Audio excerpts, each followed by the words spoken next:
নমস্কাৰ, মই জোন আপোনাক সকলোকে অনিকেশ কিচেনলৈ স্বাগতম জনাইছোঁ। আৰু আজি মই বনাব লৈছোঁ ৰবাব টেঙাৰ জেলি। ৰবাব টেঙাৰ জেলি বনাবলৈ আমাক লাগিব এটা ৰবাব টেঙা, আৰু মই এটা ডাঙৰ ৰবাব টেঙা লৈছোঁ। আৰু এই ৰবাব টেঙাৰ বহুতখিনি গুণাগুণ আছে, আৰু এইটো ইয়াতে আইৰণ আছে, চি ভিটামিন আছে। এইটো গৰ্ভৱতী মহিলাৰ কাৰণে বহুত উপকাৰী, আৰু এইটো সকলোৱে খাব পাৰে।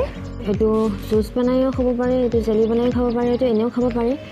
ৰবাব টেঙাটোত প্ৰচুৰ পৰিমাণে ভিটামিন আছে, আৰু এইটো ৰবাব টেঙাটো গোটেইখিনি বাকল উলিয়াই মই এনেদৰে সেইটো ভিতৰত এনেদৰে কাটি ভিতৰৰ অংশটো উলিয়াই ল'ম, আৰু গুটিকেইটা আৰু বাকলখিনি এইখিনি পেলাই দিম। এইখিনিৰ বাবে দৰকাৰ। আৰু ৰবাব টেঙাৰ বাকলটোৰে জাম বনাব পাৰি। আজি মই বাকলটো নবনাওঁ, বেলেগ এদিন বনাম। আৰু আজি মই বনাব লৈছোঁ ৰবাব টেঙাৰ ভিতৰৰ অংশটোহে বনাম। আৰু এইখিনি মই বাকলখিনি আৰু গুটিখিনি পেলাই দিম, আৰু মাজৰ অংশখিনিহে ল'ম। আৰু এনেকৈ মই গোটেইখিনি কৰি কিছুমান মানুহ আছে ৰবাব টেঙা খাই বেয়া পায়। যিসকলে ৰবাব টেঙা খাই বেয়া পায় তেওঁলোকে চৰবত বনাই খাব, নাইবা জাম বনাই খাব। বহুত উপকাৰী, এইটো খাব লাগে সকলোকে। ভিডিঅ'টো চাই ভাল পালে লাইক কৰিব, আৰু আপোনালোকৰ বন্ধু বান্ধৱীৰ লগত শ্বেয়াৰ কৰি দিব। যদি এতিয়ালৈকে আমাৰ চেনেলটো যিসকলে নতুনকৈ ভিজিট কৰিছে তেওঁলোকে যদি এতিয়ালৈকে ছাবস্ক্ৰাইব কৰা নাই, অনুগ্ৰহ কৰি তেওঁলোকে ছাবস্ক্ৰাইব কৰি দিব। আগতীয়াকৈ আমাৰ ভিডিঅ' ন'টিফিকেশ্যনবোৰ পাই থাকিবলৈ বেল আইকনটো প্ৰেছ কৰি অল কৰি দিব। আৰু এনেকৈ মই গোটেইখিনি ৰবাব টেঙা উলিয়াই ল'লোঁ। পিছত মই গ্ৰাইণ্ডাৰ জাৰ এটাত মই এইখিনি পিচি ল'ম, অলপকৈ দি পিচি ল'ম।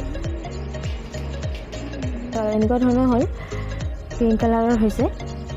আৰু এতিয়া দিম মই ইয়াতে মিনিমাম 1.5 কাপমান হ'ব। মই গেছৰ ফ্লেমত এটা পেন বহুৱাই লৈছোঁ, আৰু মই এইখিনি ঢালি দিম ৰবাব টেঙাৰ জুচখিনি।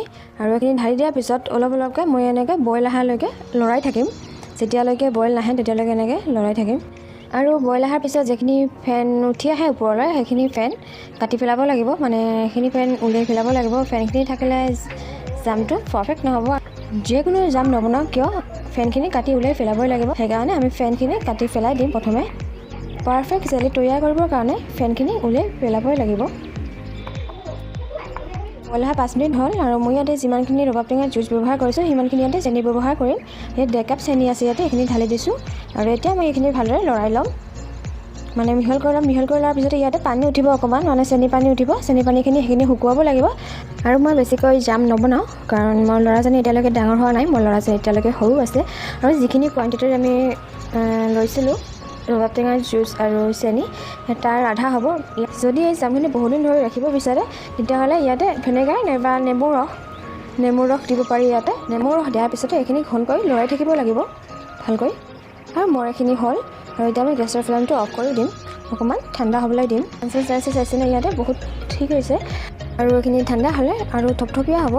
আৰু এনেকৈ এইখিনি মই ঠাণ্ডা কৰি ল'ম, অকণমান ঠাণ্ডা কৰিলে এটা বাতিত ঢালি ল'ম।